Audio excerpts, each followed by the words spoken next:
Amelia Earhart was a renowned female aviator who lived in the 20th century.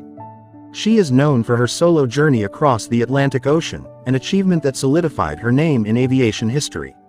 Unfortunately, on July 2, 1937, during her final attempt to complete a circumnavigation flight, Amelia Earhart never returned.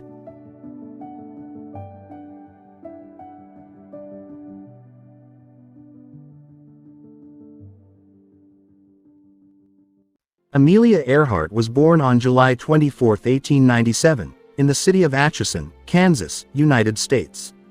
She was the first child of Edwin Stanton Earhart and Amelia Otis Earhart. Her family had a background of higher education and belonged to the middle class.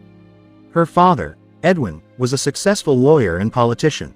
Amelia's mother, Amelia Otis Earhart, was a socialite actively involved in various social activities and charitable organizations. Both of Amelia's parents had a great interest in the arts and culture. Since childhood, Amelia Earhart had shown a strong interest in adventure and exploration. She often spent time outdoors, exploring her surroundings and engaging in various physical activities.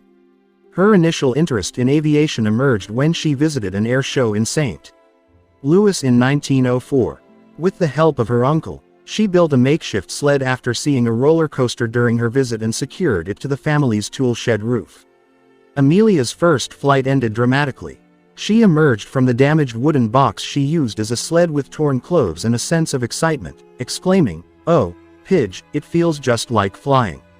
While in Atchison, Amelia and her sister, Muriel, received education in the form of homeschooling from their mother and a tutor. Misfortune struck her family. The Earhart family moved to Des Moines, Iowa, in 1909 when Amelia was around 12 years old. They left Atchison, Kansas, where Amelia was born, and settled in Des Moines for a while. It was later discovered that Edwin was an alcoholic. In 1914, 5 years later, her father was forced to retire. Although he tried to rehabilitate himself through treatment, he was never reinstated at his former workplace. During this time, Amelia's grandmother, Amelia Otis, passed away suddenly. Amelia was heartbroken and considered it the end of her childhood. After a long search, in 1915, Amelia's father found a job as a clerk at the Great Northern Railway in St. Paul, Minnesota, and Amelia entered Hyde Park High School as a junior. Edwin applied for a transfer to Springfield, Missouri, in 1915, but the executives there reconsidered his retirement and he resumed work, preventing Edwin from moving anywhere. Amy Earhart took Amelia and Muriel to Chicago, and they stayed with their friends. Amy sent her daughters to private schools using funds set up by her grandfather, Alfred. Amelia enrolled at Hyde Park High School but had an unpleasant semester. The inscription in her yearbook captured her discontent, "A woman who walks alone." Amelia graduated from Hyde Park High School in 1916. She had aspirations for a future career and kept a scrapbook of newspaper clippings about successful women in male-dominated fields, including film production and direction, law, advertising, management, and mechanical engineering. She began early college at Ogontz-in-Rydal, Pennsylvania, but did not complete the program. In 1919, Earhart prepared to enroll at Smith College but changed her mind and enrolled at Columbia University for pre-med studies. She left 1 year later to accompany her reunited parents in California. In Long Beach, she and her father went to an airfield. At the airfield, Frank Hawks, who later became a renowned air racer, offered her a ride that would forever change Earhart's life. After flying for 10 minutes, she immediately decided to learn to fly.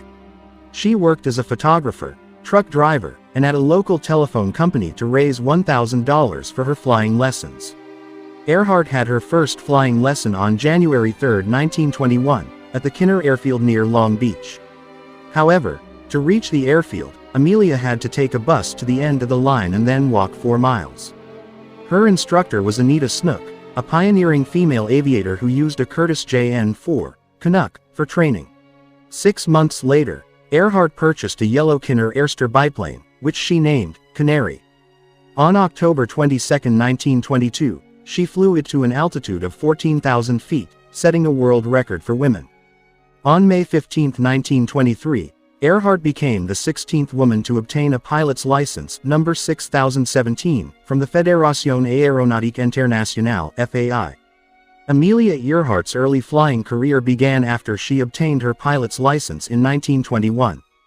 With her pilot's license in hand, she embarked on exploring the world of aviation with enthusiasm and determination. In 1922, Amelia Earhart made history as the first woman to fly solo at an altitude of 14,000 feet, about 4,270 meters. This flight garnered widespread public attention and solidified her reputation as a daring aviator. In 1928, Earhart became part of a team that flew in the first transatlantic flight with an airplane. Although she did not serve as the pilot, she was a passenger. Nevertheless, this experience further strengthened her resolve to undertake a solo flight across the Atlantic Ocean someday. On May 20, 1932, Amelia Earhart achieved a significant milestone in her career by becoming the first woman to successfully complete a solo flight across the Atlantic Ocean. She flew from Harbour Grace, Newfoundland, Canada, to Derry, Northern Ireland, in approximately 15 hours. This accomplishment propelled Earhart to international celebrity status and inspired countless women around the world. She proved that women could defy stereotypes and achieve remarkable feats in the field of aviation, just like men. In 1937, Amelia Earhart embarked on a mission to circumnavigate the globe along the equator. This journey was expected to be a major achievement in her aviation career and demonstrate that women were capable of extraordinary accomplishments in the field of aviation. The around-the-world flight mission began on June 1, 1937, from Miami, Florida. Amelia Earhart chose the Lockheed Model 10 Electra as the aircraft for this mission. She was accompanied by experienced navigator Fred Noonan. Their journey commenced by flying eastward. They passed through several countries and islands, including Central America, South America, and West Africa. At each stop, they connected with local people and exchanged flight experiences. During their flight along the planned route, they encountered challenging weather conditions and unexpected flight conditions. However, Earhart and Noonan remained steadfast in their determination to continue the journey. On July 2, 1937, they reached Lae, a city in Papua New Guinea, which served as the starting point for their final flight to Howland Island in the Pacific Ocean. Upon arriving in Lae, they made final preparations, checked the aircraft, and prepared for the upcoming flight. On the morning of July 2, Earhart and Noonan took off from Lae in their aircraft. They planned to fly approximately 4,000 kilometers to reach Howland Island, their next destination in the around-the-world mission. However, as they approached Howland Island, weather conditions deteriorated. Thick fog and radio interference made their navigation challenging. They continued to communicate with the USS Itasca, the U.S. Coast Guard ship stationed at Howland Island, in an attempt to establish the correct direction. During Earhart and Noonan's appearance towards Howland Island, the Itasca received strong and clear voice transmissions from Earhart, but she couldn't hear the voice transmissions from Itasca. At 7:42 a.m., Earhart sent a message stating, "We should be on top of you, but we cannot see you, fuel is running low. Unable to reach you by radio. We are flying at 1,000 feet. Shortly after, at 7:58 a.m., Amelia reported that she couldn't hear the Itasca and requested them to send voice signals so that she could use the radio as a means of assistance to reach their destination. This transmission was acknowledged by the Itasca, indicating that Earhart and Noonan were in the vicinity. They were unable to transmit voice signals on the requested frequency, so Morse code signals were used. Earhart confirmed receiving the code but couldn't determine their flight direction. In her last known transmission at 8:43 a.m., Earhart sent the message, "We are on the line 157,337. We will repeat this message. We will repeat this message on 6,210 kHz. Wait."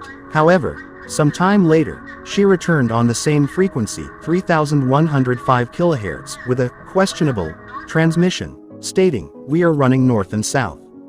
In their search for Howland Island, Earhart and Noonan lost contact with the USS Itasca. Their plane went missing and was never found. Extensive search efforts were conducted, but there were no clear signs of their fate. To this day, the whereabouts and fate of Amelia Earhart and Fred Noonan remain an unsolved mystery. Despite years of search and investigation, there is insufficient evidence to provide a definitive answer to what actually happened to them during that time.